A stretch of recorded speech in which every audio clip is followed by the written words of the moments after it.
అందరికీ నమస్కారం. ముఖ్యంగా మా అక్కినేని అభిమానులందరికీ నమస్కారం. నాన్న తాతగారు అన్నట్టు అభిమాన దేవుళ్ళు. తమ్ముడు కొంచెం లేట్గా వచ్చినా మీరు లేటెస్ట్గా సపోర్ట్ చేశారు.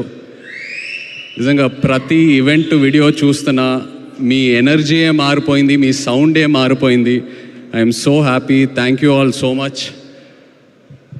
ఇంకా తమ్ముడు విషయంకి వస్తే, నాకు అఖిల్ ఎప్పుడు హీరో అయ్యాడంటే ఈ కథ ఒప్పుకున్నప్పుడే. ఎందుకంటే నాకు ఈ కథ తెలుసు, నేను ఈ కథ విన్నాను. ఈ కథ విన్నాక యాజ్ అన్ యాక్టర్ నాకే ఒక చిన్న భయం వచ్చింది. అంటే ఇలాంటి రోల్స్ చేయాలంటే ఒక 20-25 మూవీస్ చేశాక, ఒక ఎక్స్పీరియన్స్ వచ్చాక, అండ్ అదే కాకుండా యాజ్ అన్ యాక్టర్ మనం ఎప్పుడు ఒక మన రియల్ లైఫ్లో ఒక ఇన్స్పిరేషన్ తీసుకుంటాం, ఒక రెఫరెన్స్ పాయింట్ తీసుకుంటాం ఏ క్యారెక్టర్ చేసినా. బట్ లెనిన్లో ఉన్న క్యారెక్టర్కి తన రియల్ లైఫ్కి అసలు ఎలాంటి కంపారిజనే లేదు, ఎలాంటి కనెక్షన్ లేదు. అలాంటిది తను ఓన్ చేసుకొని అంత కష్టపడి చేశాడంటే he really became my hero from the day accepted the script. And ఒక అన్నయ్యగా, ఒక ఆడియన్స్గా, ఒక ఫ్యాన్గా చెప్తున్నా, I'm so proud of you brother. I'm so proud of you. I'm so happy for you. And అలాగే కింగ్ ఫైర్ మీ అందరికీ ఇక్కడ ఎవరికి తెలీదు, అది నాకు అఖిల్కే తెలుసు. నాన్న ఎలా ఉంటారో ఇంట్లో. ఆయన ఒక ఛాలెంజ్ ఏదైనా పెట్టుకుంటే, నేను రీసెంట్గా ఐ థింక్ మనం సినిమా టైంలో చూశాను, అండ్ బంగారాజ్ సినిమా టైంలో అసలు 5-6 మంత్స్లో ఆ సినిమా స్టార్ట్ చేసి సంక్రాంతికి రిలీజ్ చేసి అది హిట్ చేసి, అండ్ ఇప్పుడు లెనిన్ సినిమాకి చూశాను. అండ్ నాన్నతో ఏంటంటే నేను ఎప్పుడూ ఎక్స్ప్రెస్ చేస్తూ ఉంటా. ఇన్ఫ్యాక్ట్ లెనిన్ కథ వినిన తర్వాత కూడా నేను చెప్పాను, నాన్న ఇది చాలా పెద్ద కథ, చాలా పెద్ద రోల్. ఇప్పుడు ఒక కాంప్లెక్స్ లవ్ స్టోరీ ఉంది, చాలా అన్యూజువల్ ఎలిమెంట్స్ ఉన్నాయి ఈ సినిమాలో. ఇప్పుడు ఇది కరెక్టా అంటే నేను చేసి చూపిస్తా అన్నారు. అండ్ నాకు అదే బిగ్గెస్ట్ ఇన్స్పిరేషన్. అండ్ నాన్న కెరియర్లో చూస్తే మేబీ ఆయన చేసిన ఈ డేరింగ్ స్టెప్స్ వల్ల ఒక శివ, ఒక గీతాంజలి, ఒక అన్నమయ్య, ఒక నిన్నే పెళ్ళాడతా, ఇలాంటి సినిమాలు వస్తాయి. So that is something I really appreciate from him. And ఎప్పుడూ ఒక ఇన్స్పిరేషన్లా తీసుకుంటాను. అండ్ అఫ్కోర్స్ మన వంశీ అసలు ఆ ప్రేమం టైంలో ఎలా ఉండేవాడు. అప్పుడు స్టేజ్ మీద ఎక్కి పిలిచి అసలు వంశీ ఏదో ఒక 2 మాటలు మాట్లాడాలన్నా కూడా అసలు సిగ్గుపడేవాడు. ఇప్పుడు చింటూ అన్న అంటున్నారు, ఏదేదో అంటున్నారు.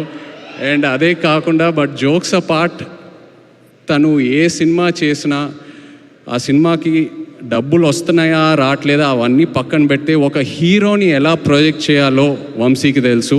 అండ్ అదే తమ్ముడికి ఇచ్చాడు. I'm so happy. Thank you so much Vamshi. And director Kishore, Nandu, సవ్యసాచిలో నందు యాక్చువల్లీ ఏడి. సో నీ సినిమా సక్సెస్ మీట్కి వస్తున్నానంటే I'm so happy for you. 2వ సినిమా అది సక్సెస్ మీట్కి I'm so happy for you. And ఆశ్చర్యం ఏంటంటే నేను లెనిన్ సినిమా చూశాక నాకు 2 సీన్స్ భలే ఇష్టం సినిమాలో. ఒకటి అఫ్కోర్స్ అఖిల్ది క్లైమాక్స్ పర్ఫార్మెన్స్, వాళ్ళ లాస్ట్ 20-25 మినిట్స్ ఎలా సినిమా అయితే హోల్డ్ చేశాడో అదొకటి. అండ్ అది కాకుండా విలన్ క్యారెక్టర్ వసంత్ ఒక సీన్ ఉంటుంది, అందరు రౌండప్ చేస్తారు, అక్కడ కంప్లీట్ డ్రామా ఓపెన్ అవుతుంది. I just love that scene. And నేను అది నందుకు చెప్పినప్పుడు తను చెప్పాడు, సార్ నేను అది టెస్ట్ షూట్ టైంలోనే ఆ సీన్ షూట్ చేశానని. So that shows the conviction I mean as a director. And ప్రతి ఆర్టిస్ట్ అసలు భలే పర్ఫామ్ చేశారు. ఒక ఆర్టిస్ట్ పర్ఫార్మెన్స్ వెనక ఒక డైరెక్టర్ సపోర్ట్ ఉండాలి. So really Nandu, hats off to you as an actor. Really happy to see this and wish you all the best. అలాగే Thaman, thank you so much for amazing re-recording and just elevating the film so much and beautiful songs. Bhagyashree, ఇక్కడ భాగ్యశ్రీ లేదు but తను కూడా ఎంతో ఒక మంచి actor. తన సినిమాలని చూశాను, ఎప్పుడు అనుకునేవాడిని క్రిటికల్ అప్రిసియేషన్ ఎంతో వస్తుంది, ఒక కమర్షియల్ హిట్ పడాలని. And she got that with Lenin. So happy for you. And Pramod, really what acting, superb. స్టార్టింగ్లో ఎలా అయితే నీ క్యారెక్టర్ని ప్రొజెక్ట్ చేసావో ఆడియన్స్కి, ఆ తర్వాత సెకండ్ హాఫ్లో లేయర్ బై లేయర్ ఎలా అయితే ఓపెన్ అప్ చేసావో, it was so inspiring to see you as an actor. Thank you so much. And అలాగే ఇక్కడ ఉన్న యాక్టర్స్ అందరికీ, శివాజీ గారికి, ఈశ్వరీరావు గారికి, and everyone else, really such an amazing performance. And ఇలా ఒక షీల్డ్ ఫంక్షన్ చేయటం అనేది ఎన్నాళ్ళైంది చేసి, ఎంతో ఆనందంగా ఉంది. ఎందుకంటే ఏ ఒక థియేటర్కి వెళ్ళినా, ఒక ఫిల్మ్ ఆఫీస్కి వెళ్ళినా అలా కబర్డ్లో, షెల్ఫ్స్లో షీల్డ్స్ ఉంటాయి. సో అవన్నీ చూసినప్పుడు ఏదో ఒక నాస్టాల్జియా, ఒక ఫీలింగ్ వస్తూ ఉంటుంది. ఇది కదరా సినిమా అంటే, ఈ గుర్తింపు. సో అలాంటిది మళ్ళీ లెనిన్ ఫంక్షన్కి చేయటం అనేది ఎంతో ఆనందంగా ఉంది. అండ్ డిస్ట్రిబ్యూటర్స్ అందరూ హ్యాపీగా ఉన్నారంటే అదే మోస్ట్ ఇంపార్టెంట్. డిస్ట్రిబ్యూటర్స్ హ్యాపీగా ఉంటే ప్రొడ్యూసర్స్ హ్యాపీగా ఉంటారు, మొత్తం ఈకో సిస్టమ్ అంతా హ్యాపీగా ఉంటుంది. అండ్ అందరం ఇలా కలిసి ఉండాలి, ఇలా హ్యాపీగా ఉండాలి, మంచి మంచి సినిమాలు చేయాలి. సో హ్యాపీ ఇలాంటి ఫంక్షన్ చేసినందుకు. Once again thank you so much. మొన్న కూడా థియేటర్కి వెళ్ళాను వేరే సినిమా చూడాలని, అక్కడ కూడా లెనిన్ ఫుల్ హౌస్లో ప్లే అవుతుందని థియేటర్ ఓనర్స్ చెప్తూ ఉన్నారు. Felt so good.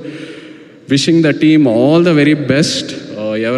ఎవరైనా పేర్లు మర్చిపోయానంటే I'm sorry, but wishing you all the very best and big congrats to you. Most of all thank you నా బేబీ సిసింద్రికి ఒక పెద్ద హిట్ ఇచ్చినందుకు. ఎన్ని సినిమాలు ఏం చేసినా నాకు అఖిల్ ఎప్పుడు చిన్న సిసింద్రియే. I love him. Congrats brother, so proud of you. Thank you. Thank you so much, Nagachandra Garu, for coming and making this celebration more special for us. And yes, sir, Nagarjuna sir emotion tho I think every father is resonating with your emotion since Lenin's release.